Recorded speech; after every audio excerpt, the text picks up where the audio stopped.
Sit down with your team and say, I just attended a leadership and management training. And these are the things that I've learned. I-echo nyo.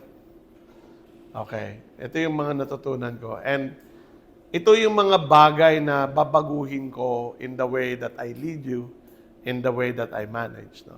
So for example, dati kasi, whenever I give deadline, kapag ka hindi nyo nasabit yung trabaho sa deadline, nagmamaktol ako sa isang sulok pero hindi ako nagpa-follow up sa inyo. Pero in reality, medyo masama ang loob ko kasi hindi nabigay yung trabaho because I'm going to be accountable for them. This time, I will not allow it. Kapag ka hindi nyo sinubmit yung trabaho on time, makakarinig kayo sa akin. At kapag ka consistently, hindi nyo nagagawa yung kailangan gawin, I will have to reprimand you formally. Ayoko yun. Di ba? Ayoko yun. Hopefully, we don't have to do it.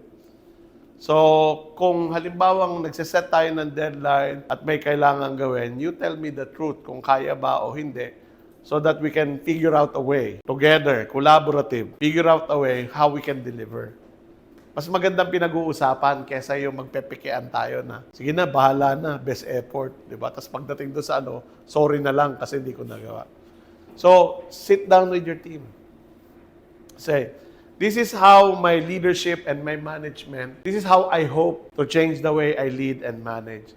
Hindi ko yan mape-perfect agad, but I'll work on it and I rely on you as my team to help me become a more effective leader, become a more effective manager. So, I know that doing that requires some degree of vulnerability, no? Kasi aaminin mo yung aaminin mo yung strengths mo, aaminin mo yung areas for improvement. Aaminin mo na I think I need to improve in this area and I will need your help, to get me there. Diba? So, I hope that you see the value of doing that with your team. Kasi when you are a leader, when you're a manager, your behavior is amplified.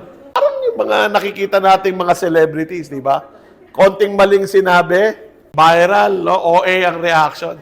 Pag leader ka, ganun din Kasi you're being held to a higher standard because they say you're the leader.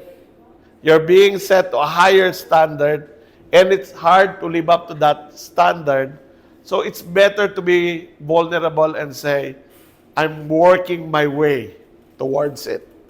And I need your help. And what kind of help do you need? Feedback. Feedback. Ask them for am I improving in this area? No? You'll realize that the more you receive feedback, the better you get. You become a better leader, you become a more effective leader. No?